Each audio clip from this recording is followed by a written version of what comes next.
वीज कर्मचाऱ्यांनी अमरावती परिमंडळ कार्यालयासमोर मागण्या पूर्ण करण्यासाठी आमरण उपोषण सुरू केले आहे। जोपर्यंत मागण्या पूर्ण होत नाही तोपर्यंत हे उपोषण असे सुरू राहणार असल्याचं उपोषणकर्त्यांनी विदर्भ न्यूज समोर मत व्यक्त केलं आहे।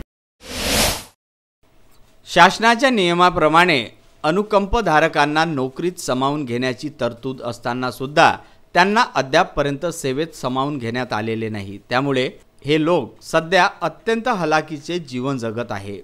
याबाबत अनुकंपाधारकाची शासनाला व लोकप्रतिनिधीला अर्ज देऊन नोकरीत सामावून घेण्याची वेळोवेळी त्यांनी विनंती केली, परंतु महाराष्ट्र शासन व कंपनी अनुकंपाधारकाच्या विनंतीला धुडकावून लावत असल्यामुळे रोज हलाखीचे जीवन जगण्यापेक्षा विद्युत वितरण कर्मचाऱ्यांच्या अमरावती परिमंडल कार्यालयासमोर 17 फेब्रुवारीपासून आमरण उपोषणाला सुरुवात करण्यात आली आहे। हे आमरण उपोषण करून शासनाचे लक्ष वेधण्याचा व त्यांच्या मागण्या पूर्ण न झाल्यास स्वतःचे आयुष्य संपवण्याचा निर्धार या आंदोलनकर्त्यांनी घेतला आहे, अशी प्रतिक्रिया त्यांनी विदर्भ न्यूज समोर मांडली आहे।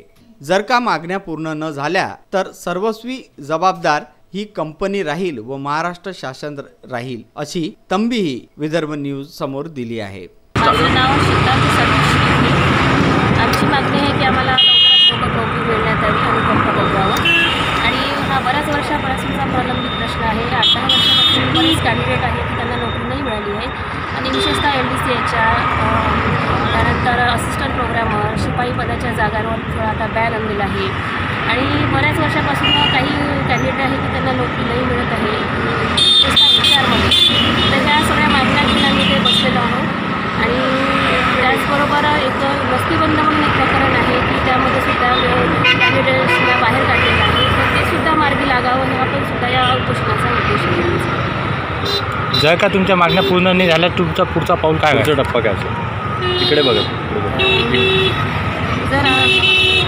जर आमच्या मागण्या मान्य नाही झाल्या तर हे कंटिन्यूमध्ये आम्ही उपोषण राहील आणि त्याचबरोबर पुढे सुद्धा आम्ही त्या शासनाशी झगडतच राहू आणि लढा देतच मोरे आहे। आम्ही इथं उपोषणाला बसलेलो आहे।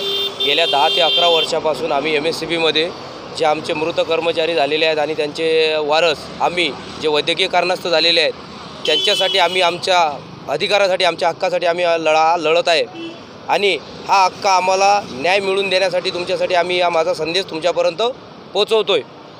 जर का आम्हाला हा उपोषणाचा पाया आम्ही उचललेला आहे, याच्यात जर आम्हाला पॉझिटिव्ह रिस्पॉन्स जर मिळाला नाही तर याच्यापेक्षाही मोठ्या तीव्र याच्यात आम्ही आंदोलन करायला तयार आहे। अमरावतीवरून विदर्भ न्यूज करिता प्रदीप इंगोले।